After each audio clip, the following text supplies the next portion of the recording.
observation ko lang naman to ha. This is not legal, this is not ano. This is just an observation from my end. I think ang intention talaga nila is bigyan ng credibility si Kalilong.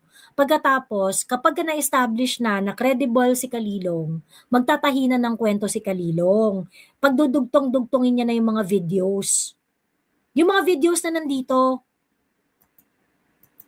Kasi, eto ayan, yan yung mga videos na yan. Yan, yung mga designated survivor, yung pipilipitin niya yung leeg, yung mga ni Bongbong, yung mga ganon. Para i-demonstrate na meron talagang scheme si Inday Sara, ganon. Kaso, ang nangyari nga, hindi kumagat yung defense dun sa pa-expert ni ano. Hindi niya na-overcome yung mga questioning ng defense. So, tingin ko, nasira talaga yung diskarte nila. Gusto ko lang manawagan sa mga kasama natin dito sa kubo. So, I don't know kung nanonotice nyo, pero all out lahat ng ng institution to control the narrative. Just today in my news feed, ewan ko, feeling ko ito yung same era nun na talagang kinokontrol yung news feed yung I don't know if you guys recall yung time na wala kang ibang makita sa newsfeed mo kundi West Philippine Sea, etc. And I think, pag napansin nyo, kahit mga pages na hindi pina-follow, ay yun talaga yung sumusulpot sa newsfeed nyo. Oo, totoo. I think, and the reason kung bakit ako nananawagan, kasi nga nakikita ko na parang lahat ng institution is talagang all out to really control the narrative. Remember, hindi lang, dati kasi kakampings lang yung kalaban natin. And now we would have to deal with yung mga ulupong na loyalista dito. Makikita mo na ang daming abogado. At saka, kasi nabasa ko yun nga, yung may comment about Dean Santambriang. Hindi lang si Dean, ang daming abogado. I think there's another law professor saying how he's so much disappointed with Alan Peter Cayetano, etc. These are all not new. Na-experience natin to in 2016, in 2022. All of these institutions are against Duterte. And yet we were able to manage to win those elections. So gusto ko lang manawagan dun sa mga kakubol natin to hold your ground. I think this is the least that we can do. Kung hindi tayo naka-attend dun sa mga rallies in person, at least makipaglaban tayo online because that's what they want. They want to control the narrative. That's my first point. Second point ko, yun nga, non-national, huwag din nating palagpasin yung mga traidor tulad ni Pambari 4. Gigil na gigil ako sa kanya. Putang ina niya. Tapos nag-apologize siya, di ba, Cass, na pasensya na dun sa mga DDS kasi kumbaga parang ano yan, yung kailangan kong isipin. Hindi na panahon ng politika.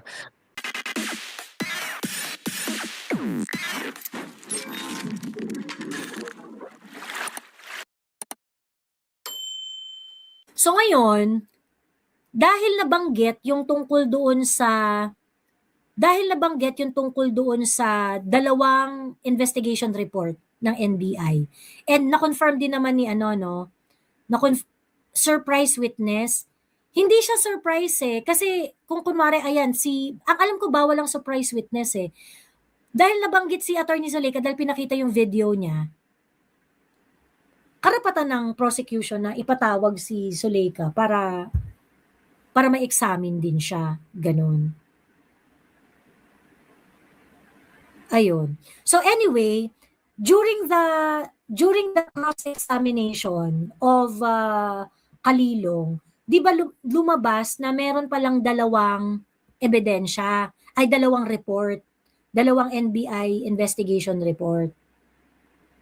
May hawak na mga dokumento itong defense at napaamin nila itong si Kalilong na, okay, so meron palang nauna na report. At doon sa naunang report, ang sinasabi doon is hindi ah hindi magko-qualify for preliminary investigation yung kaso na yan, yung grave coercion and threat na yan. Ganon. Pero iba rin yung nasubmit nila doon sa House of Representative. Ganon. Okay. Ibig sabihin, kung ganun yung situation, magkakaroon sila ng way para ipatawag yung ebidensya na otherwise hindi sinubmit ng NBI or hindi pinresent ng prosecution na ebidensya. Ganon. Si Senator Amy, yun yung hinihingi niya na, meron palang mga ganyan-ganyang report, di dapat i-forward nyo rin yan, i-submit nyo rin yan, ganyan-ganyan. Kasi si Senator Amy, parang day one pa lang, Gina siya. Binabasa niya na lahat ng mga evidence, yung mga yung sa prosecution at sa defense.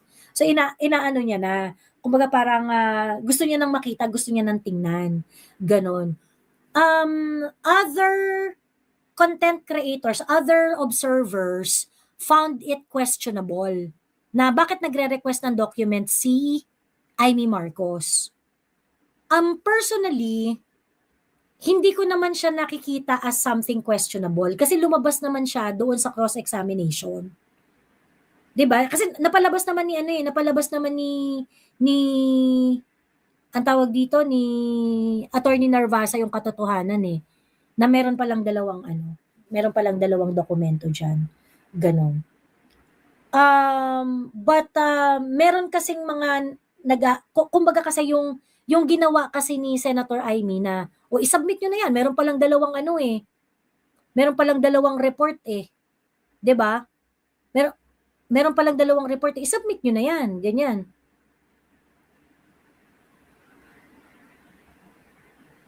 Questionable kasi bakit raw pinapasubmit yung dokumento na hindi pre-mark. Pero yun nga yung hindi ko rin magets kung bakit sinasabi nila na questionable. Kasi nga, sa pagkakaalam ko, pwede naman talagang magbigay pa sila ng additional evidence. Ganon. Kahit hindi yun naging part ng pre-trial. Hindi naman sila limited dun sa sinabit nila ng pre-trial At nilinaw yun ni Chis Escudero noong day 1 pa lang.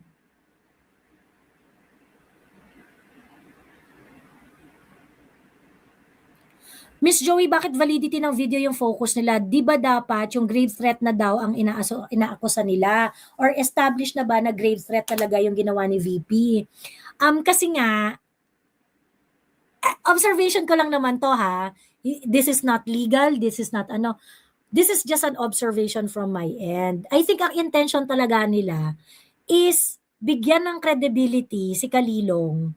Pagkatapos, kapag na-establish na credible si Kalilong, magtatahinan ng kwento si Kalilong. Pagdudugtong-dugtongin niya na yung mga videos. Yung mga videos na nandito. Kasi, eto ayan, yan yung mga videos na yan. Yan, yung mga designated survivor, yung pipilipitin niya yung leeg, yung mga ni Bongbong, yung mga ganon. Para i-demonstrate na meron talagang scheme si Inday Sara, ganon. Ayun. Kaso, ang nangyari nga, hindi ko magat yung defense dun sa pa-expert ni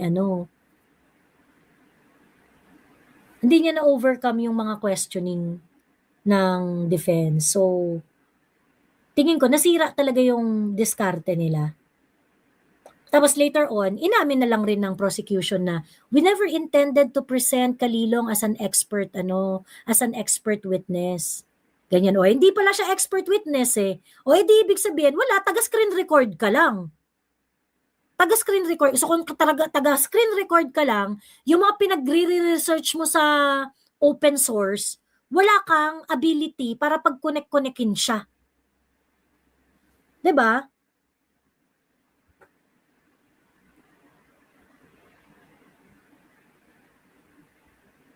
Ayun.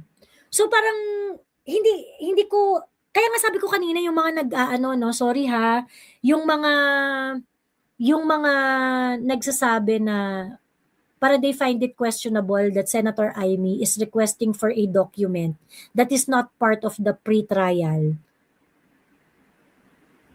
Consistent naman kasi yung behavior ni Amy Marcos nung day 1 at saka today. Kasi hinihingi niya na talaga yung mga ano na parang, bakit sa submission ng ano, ganito sinasabi nila, ito yung ebidensya, pag tiningnan mo naman yung ebidensya, iba naman yung pagkakamark. Ano ba to? Bakit? Kasi nga, ito si Ante mo Amy, inaaral niya na yung mga documents as early as now.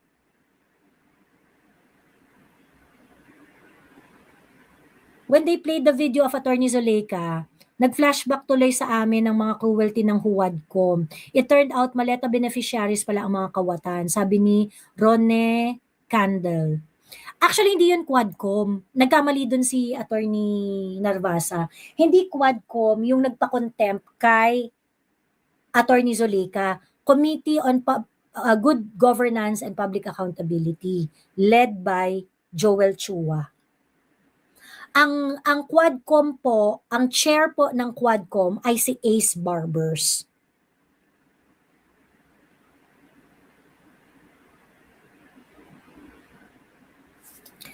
Pardon my ignorance, Miss Joey, pero alin part doon na request si Sen Amy, yung questionable and dubious?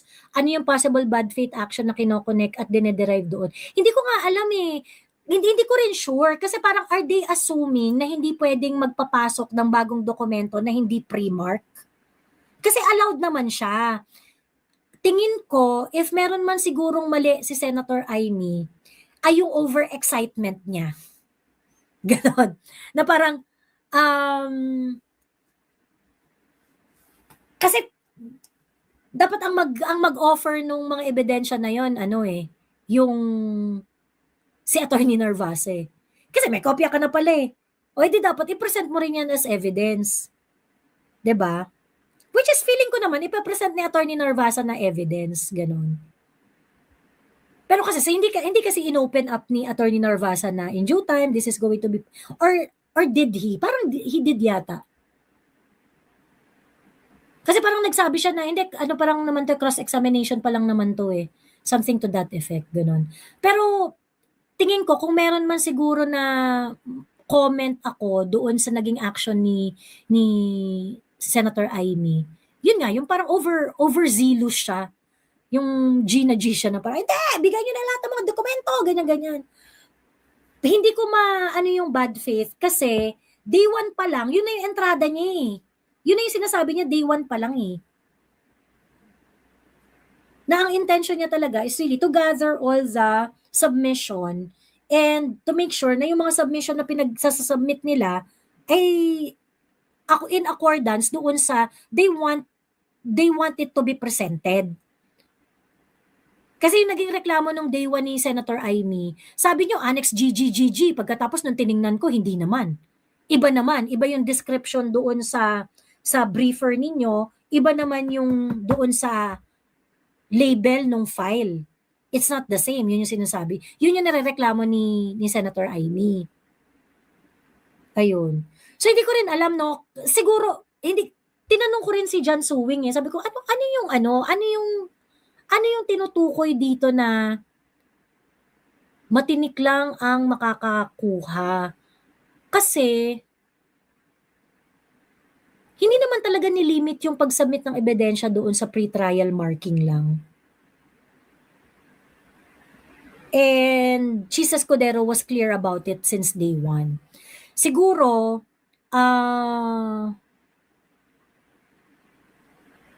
siguro ang ano doon is dapat tinanong ni Amy kung isasubmit ba ng prosecution yung sinasabi nilang isa pang report as part of their evidence. Siguro baka kasi dapat ang mag-offer ng ebidensya na yun yung not prosecution, yung defense. Dapat sila yung mag-offer ng ebidensya na yun eh. Ganon. Siguro dapat yun yung tanong niya. Pero kasi parang ang nangyari, Senator Amy get ahead of herself. So ang sabi, ay hindi, isubmit niyo yan. I-submit niyo yan, ganyan-ganyan. Ganun yung tenor ng pagtatanong niya. Pero parang, I do not see the bad faith in it. Kasi, day one pa lang, overzealous na talaga siya. Excited na talaga si Amy. Kasi, even Chisa Escudero told Senator Amy Marcos na ito, submission pa lang nila to. Ito, sa subject pa to sa presentation ng party. So, hindi ibig sabihin na nandyan yan, yung mga yan, hindi ibig sabihin na yan yung mga magiging final evidence na pagbabasihan natin pag nagdesisyon na tayo. Kasi pwedeng may mga matanggal dyan. Pwedeng may mga irrelevant dyan. Pwedeng hindi masama yung mga yan. Ganun. So, ayun lang. So, parang feeling ko, yung zealousness naman ni Amy ay consistent. Ayan. Consistent naman siya. Sana si Pretty sa, hindi ko alam, parang hindi na yata siya pupunta. Ayan, why don't impeachment court presiding officer request to organize the annexing of evidence of prosecution? All or most judge have pain understanding it. Oo. Actually, dapat. Yun yung ni-request ni Alan Peter at saka ni Senator Amy. Putang ina, FFFF, Ba't naman ganyan yung marking ninyo? Parang halatang nananabotahe.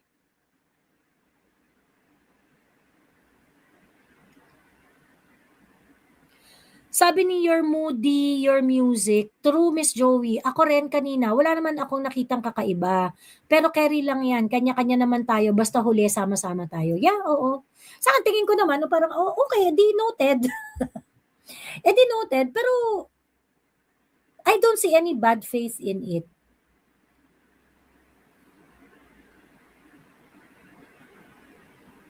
Ayun. Kasi 'di ba nagreklamo rin si Attorney Narvasa kahapon, bakit walang marking ang mga photocopy ng PROSEC pero inallow ni Cheese? Yes. Hindi 'yun part nung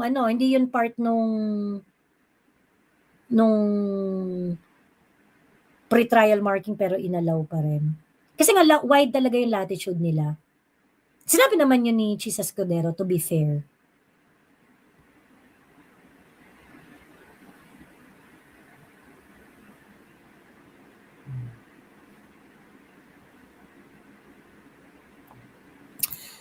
May pinoint out si APC kanina na affidavit si Annex MM, tapos pagpunta sa Annex, di naman pala affidavit. Yes. Yun nga and this same reklamo was raised by Amy Marcos nung day one. Yung sabi niya, yung video, sinasabi niyo, GG, tapos ito yung description, tapos pagdating namin dun sa naka-upload sa website, hindi naman pala yun. Tinarayan na ni Direk si Jan, sabi ni hindi naman yata si Jan Suwing. Wala naman masyadong sinabi si Jan Suwing Parang na ganun lang si Jan Suwing. Ganun.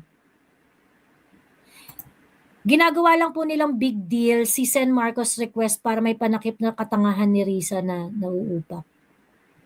So parang nag-a-advance reading si Sen Amy and maybe just maybe meron na siyang nakitang worthwhile kalkalin.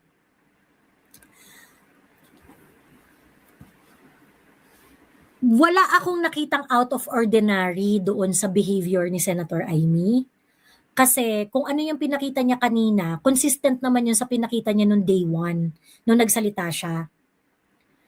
And yung mga sinabi niya, ineko rin naman yun ng ibang part ng Senado. Ganon.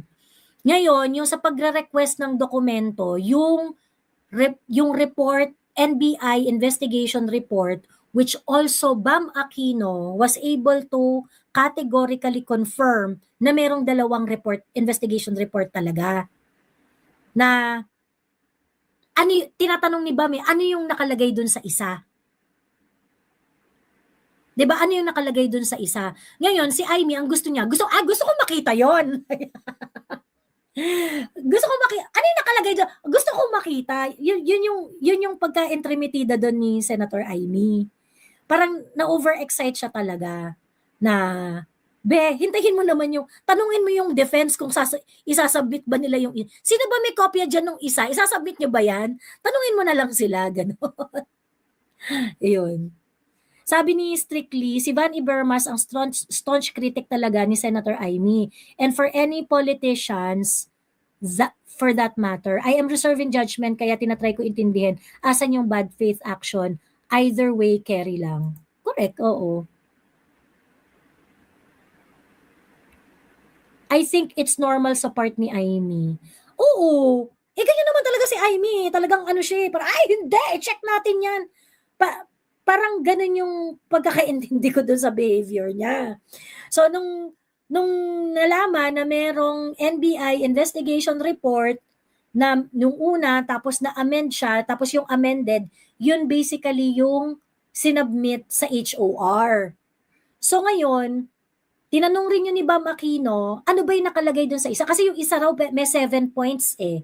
Tapos ang conclusion is that not sufficient for a preliminary investigation. Ganon. Baka bumabawi siya sa kahiya na ginawa ng kapatid niya. Old guard kasi si Amy, gusto ng advanced reading probably, sabi ni NHC. Yeah. Oo. And sorry, I do not see the bad faith. Kaya kanina nung habang nagla-live, maraming nagfa-flag noon. Sabi ko, bakit kaya nila naiisip? Siguro, probably because baka akala nila limited yung submission ng mga documents sa kung ano yung na-mark ng pre-trial, which is hindi naman. Hindi sila limited sa kung ano yung na-pre-mark sa trial.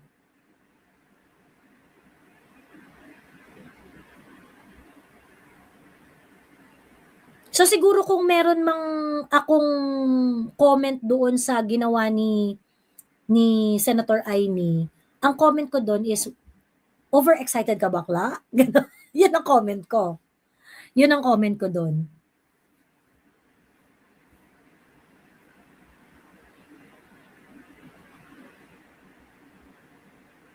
Madam Joey, tayong lahat, mga DDS, mag-request tayo na buksan na ang flood control scandal. Mag-comment tayong lahat doon sa Senate web. Oo. Actually, sa totoo lang, pag nagkaroon ng, di ba, may hearing, I'm not so sure kung may hearing bukas. Parang may hearing yata bukas ulit. Let me just check ha. Kasi hanggang 22 ang hearing eh. Ang alam ko eh. Araw-araw hanggang 22. Teka lang ha. Tingnan ko lang yung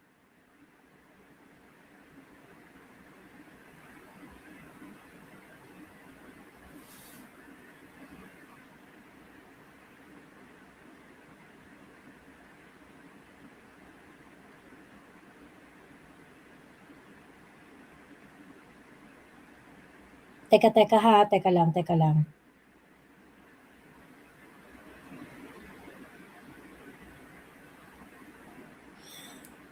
July 6 to 22, ang trial 2 p.m. onwards.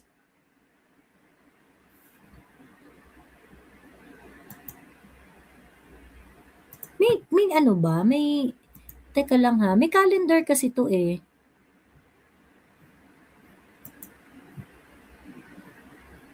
Next.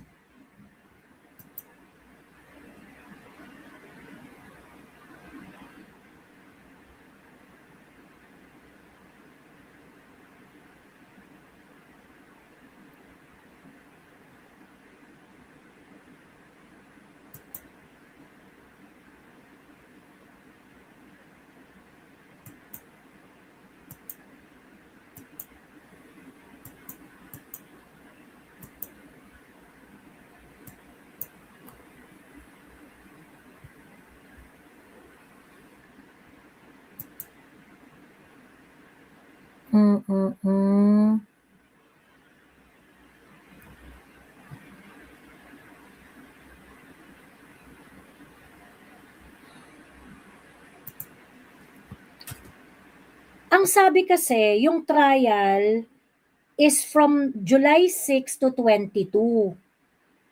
9 days yon.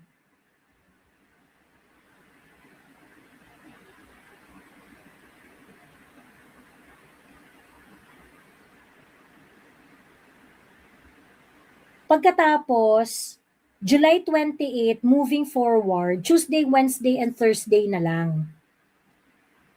So, if today is Thursday. Abe ko, siguro kasi dahil walang pasok ang wala, 4 working days lang ang ang Senate. Ganon. Monday na ang next. Kaya siguro, pero Thursday, dapat may hearing pa, di ba? Dapat may hearing pa ng Thursday. Tama? Dapat may hearing pa today.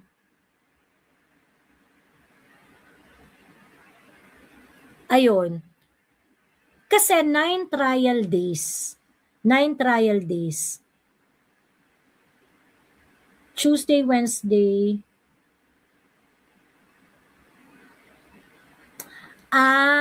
Okay. Baka wala ang Thursday kasi usually baka plenary yan eh.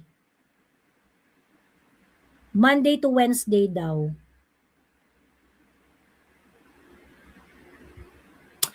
Okay. Oo nga, mag-plenary sila sa mag-plenary sila sa Thursday. Oo, okay. Okay na, ito na, naintindihan ko na. Sabi ni John Chua, Monday to Wednesday nga, kulit.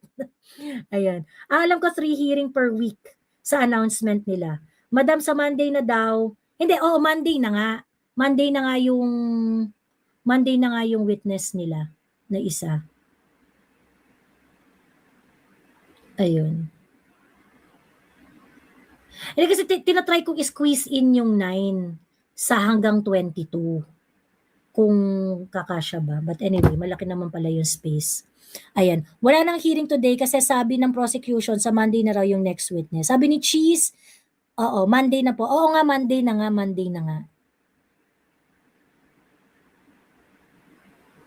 Ayun lang. Anyway, siya, sige. Siguro, yun na lang muna tayo today, Meron bang gustong umakyat dyan? Meron bang gustong umakyat dyan at magsalita, magbigay ng kuro-kuro? Tatanggap ako ng 3, kung meron. Tama naman, 9 hanggang 22, tapos walang plenary sa Thursday, kasi naka-sine die pa. Okay. Ay, oo nga pala. Yeah. Tama. So, yung opening ng session is going to be on the 28th pa, according to the calendar. Kwentong barangay. Meron akong kwentong barangay.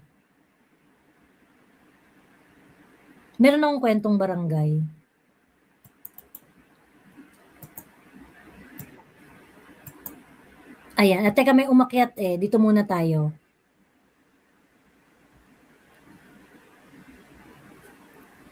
Miss Joey nag-post si Dare to Ask about Senator Marcoleta during his medical test, nag-power outage daw. Talaga?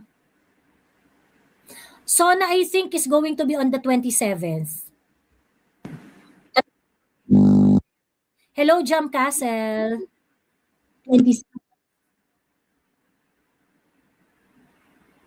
Hello, Jam Castle.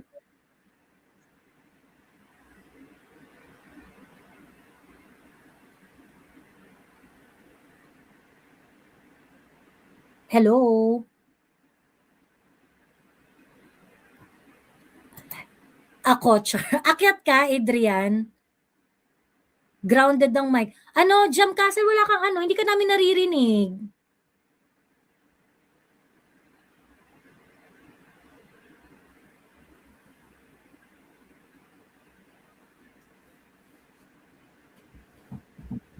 Hindi ka namin naririnig, Hello, Jam Castle.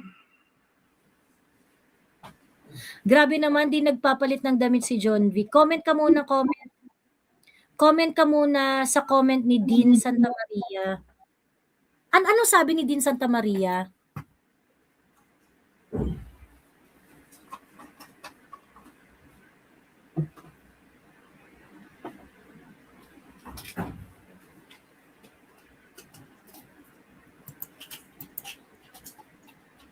Jam Castle, hello. Ayan, Jam Castle, naririnig mo ako? Hindi kita naririnig.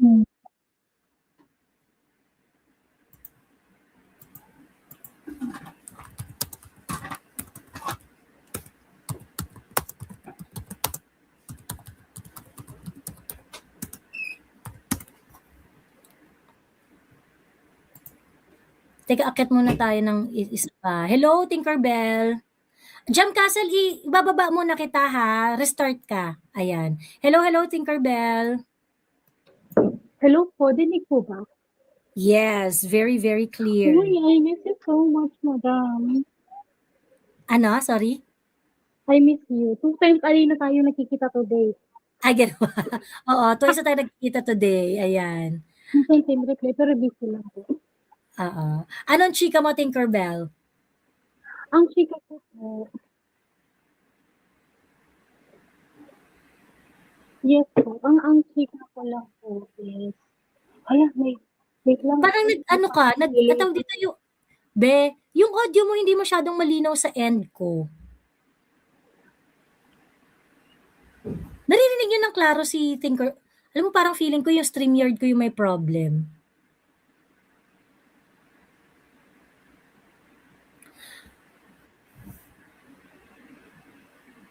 Hello, hello, Tinkerbell. Yes po, pasok ako later. Sorry po, may something wrong. Parang bumubulong, may yung parang muffled yung sound. Oo, parang bulol. Ayun. Hello, hello, Tita Beck. Hi, Joey. Good morning. Good evening. Diyos ko, nakakaloka. Si Attorney Litugan ba yun? Yung sa prosecution. Ligutan. Yan, oo. Alam niya na kasi kung saan pupunta. Ito lang observation ko. Alam niya na kung saan papunta yung initial na pagpapakita ni Attorney Narvasa ng mga articles, ng mga website, something. Kaya, simula pa lang, parang in-intimidate na niya ng malakas na boses niya. Nakakaloka, di ba? Palibasa, alam niya na kasi na madedebang sila doon. Kasi, nung kahapon, di ba? Hindi naman niya kinorekt na talagang tinaas niya ng todo yung lintik na witness na yan, na kasi expert daw, chuchu. Pero hindi naman pala siya talaga expert. Ako, Joey, nag-work ako sa law firm. So, ang mga experts talaga, hindi yan makukuha mo lang ng 2 taon, 2 weeks na training. Tapos, wala nga sa actual certification. Tapos, kanina yung sinasabi niya na tawag dito, di ba bumili sila ng ano nga yung binili nila ng item dun sa Max Core. Natural, kasama naman talaga ang training package yun parang pag bumili ka ng photocopier na malaki, talaga ito-train talaga ikaw doon. Alam nga naman na kung paano yun gagamitin. Kasama talaga yun sa package nila. Pag bumili ka ng mga malalaking gamit at saka ng mga machines at saka kasi lalo na kung magandang kliyente ka, nakakaloka. At saka kudos kay Senator Alan kanina, yung last, talagang humbly niya dinibank na hindi siya expert. Ang galing ni Senator Alan doon. Kumbaga parang pasimple lang siya, pero yun lang, nakakatuwa na. Medyo lang talaga, medyo ang bias lang talaga ni Cheese nakaka-visit. Of course, syempre, wag natin i-expect na kahit pa yung mga yung mga senator judges na yan is umaayon or yes, na ilabas talaga. Ang maganda kay Cheese, alam mo na magbabaya si Cheese pero si Cheese, alam rin niya kasi na intellectually, he would not be able to defend kapag sobrang bias niya. Yes. Yung parang pigil din siya, yung parang dudo, kakampi ako, pero wag naman yung masyadong obvious yung gano'n. Yes. Ang tingin ko kasi dyan, okay, papanigan nila kunyari na okay, in favor sila sa mga ni Sara, ni Pipi Sara, pero at the end of the day, we already know na magboboto sila ng, against ma-impeach talaga si Sara. Medyo, to be honest, Joey, sobrang less ang aking expectation dyan sa na yan, na ma-acquit talaga si VP. But, in any case, let's see, bahala na si God kasi hindi naman talaga, nakakagigil lang. Nami-miss ko si Sen Marcoleta dito sa hearing na 'to kasi I wonder kung ano pa talaga ang magagawa niya. Kasi si Sen Pia sobrang ano niya, parang pigil na pigil yung gigil niya. Halatang galit siya kay Lisa Hontiveros, may asar siya something. But anyway, yun lang ang ang aking point. Debunk nila hanggang gusto nilang i-debunk. In the first place, nung naman lumabas na talaga yung witness, dinebunk na rin sila ng mga netizens. So, wala talaga sila maitatago. So, yun lang. Lang ako, nakakatuwa lang. So, Thank you, Miss Beck. Maraming salamat. Thank you. Ayan. Grabe yung sa Max Score, kasi talagang ginamit, nung day 2 talagang parang, yes, I received a training from Max Core Interventures. Ganun talaga yung niya. Yun talaga yung sinabi niya. Yun ang nag-train sa kanya. 'Di ba? Tapos yung iba, parang feeling ko mga seminar lang yun na inatenan eh. Nag-attend ka ng seminar, nag-training ka to further your qualification. Tapos makakalimutan mo yung title ng seminar na pinuntahan mo. Di ba nung tinanong siya, ano yung inatenan mo seminar sa Germany? Ganyan. Tapos parang hindi niya masagot kung ano. Na parang, tangina seminar yun na mag-further ng ng credential mo as NBI agent. Tapos makalimutan mo kung ano yung pinag-trainan mo. 'Di ba? Parang feeling ko lang yun, junket. Hindi yun seminar, junket lang yun. Ayun. Anyway, hello, Cass. Hi, good evening, Ole. Good morning, Miss Joey. Gusto ko lang very quick lang, 3 points. Gusto ko lang manawagan sa mga kasama natin dito sa Kubo. So I don't know kung nanonotice nyo, pero all out lahat ng ng institution to control the narrative. Just today in my news feed, ewan ko, feeling ko ito yung same era no na talagang kinokontrol yung newsfeed nung I don't know if you guys recall yung time na wala kang ibang makita sa newsfeed mo kundi West Philippine Sea, etc. And I think, pag napansin nyo, kahit mga pages na hindi pina-follow, ay yun talaga yung sumusulpot sa newsfeed nyo. Oo, totoo.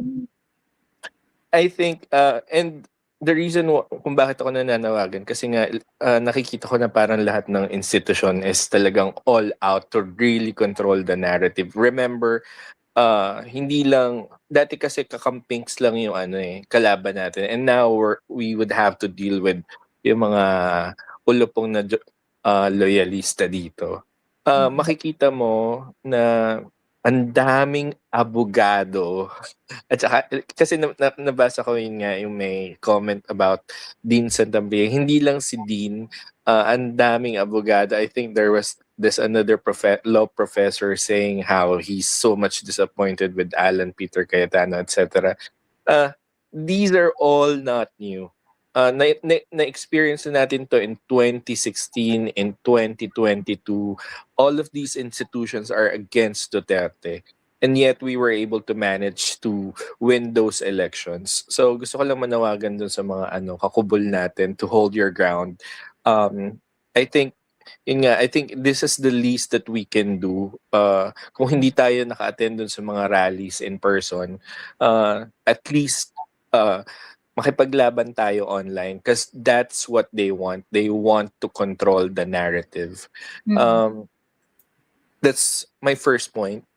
Second point ko, yun nga, non-national, wag din nating palagpasin yung mga traidor tulad ni Pambari 4.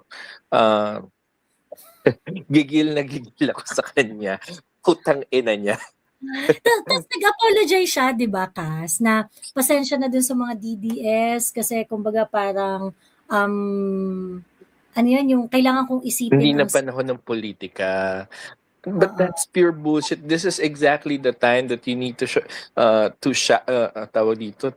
speak up. Hindi, di ba, yung panahon na hindi naman election, she was calling for people to rally dun sa cause niya to, stand behind Tatay Digong.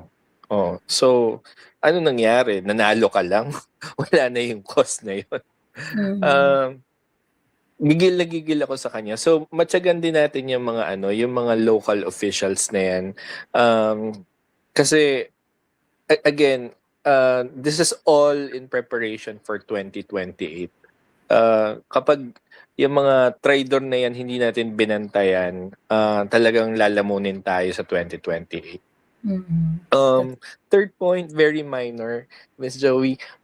Suggestion lang naman, if only you're open, baka may time ka pa makapagbukas ng Telegram group.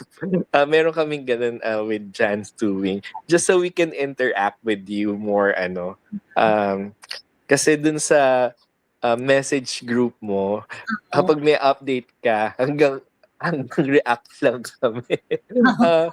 Yung FB, yung FB channel, no?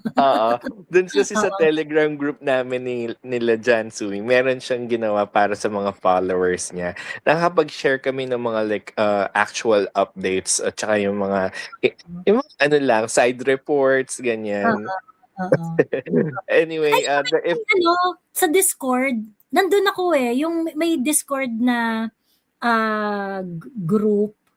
Pero sige, pag-isipan ko yan. Only kung kaya pa ng powers mo, we know you're very busy. But, ayun. Tingnan natin, pag nakaluwag-luwag tayo. Sige. Alright, thank you so much. Good morning to everyone. Thank you. Maraming salamat. Anuhin ko lang, na-react lang ako dun sa pinind out ni Cass yung tungkol kay Pambari 4. BS kasi yung hindi na panahon ng politika, dude. GovPam. Kaya ka nanalo is because of the DDS. Inadmit mo yan. Inamin mo yan. Dinala ka ng mga DDS, kaya ka nanalo. So parang to say na pasensya na mga DDS kasi iniisip ko ang Cebu. Bakit? Yung mga DDS bang bumoto sa'yo ay hindi part ng Cebu? Why are you abandoning them? Ito yung nagdala sa'yo sa power. 'Di ba? Ito kasi nakakalimutan ng mga politiko Yung akala nila nasa moral high ground sila na i-shed off yung DDS support. Kasi panalo na ako I am the governor of everyone. Ganyan. Oo, governor ka of everyone. But not everyone wanted you to be in that position. We put you there. 'Di ba? The DDS put you in that position. Ganon. Tapos sasabihin mo na hindi na kasi panahon ng politika. Hindi naman sinasabi ng na mag-DDS ka forever na DDS lang magbe-benefit sa'yo. Ang sinasabi sa'yo, manindigan ka. Nung nanalo ka at nung naluklok ka dyan, biglang wala ka ng pake sa mga Duterte supporters kasi iniisip mo ang buong Cebu. DDS in Cebu is part of Cebu. So you are basically saying that you are abandoning the Duterte support group, the Duterte support base in Cebu in exchange of whatever that you can get from Bongbong Marcos. Kaya nga, for Pambari 4, isa lang ang tanong dyan So, ang naging desisyon mo ay kalimutan mo yung mga tao na nagluklok sa iyo dyan para maging gobernador ka. Because without the Duterte supporters, without PRRD endorsing you, you will never win that fucking election. Ngayon, ang tanong dito, ang dinadahilan mo, ito kasi ginagawa ko to para para sa Cebu, kasi para makakuha ng budget, kineso. Okay, fine. Ano yung mga nagawa mo sa Cebu na indispensable ang paghibot mo sa puwet ni Bongbong Marcos? Na meron kang na-achieve for Cebu as province, Cebu province, meron kang na-achieve para sa Cebu province na hindi mo magagawa kung hindi mo hihimurin ang puwet ni BBM. Tell us ano yun. And from there, magdidesisyon ng taong bayan kung worth it ba ang pag-abandona mo sa mga DDS na naglagay sa'yo ng pwesto in the first place. Kasi meron nagsabi na na parang in-improve niya ang healthcare system, kineso. So, are you saying that cannot be done without BBM. It cannot be absolutely done without BBM.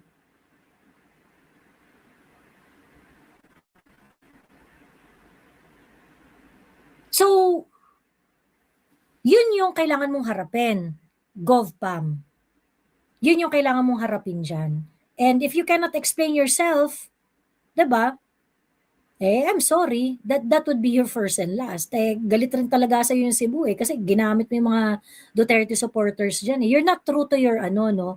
You're not true to your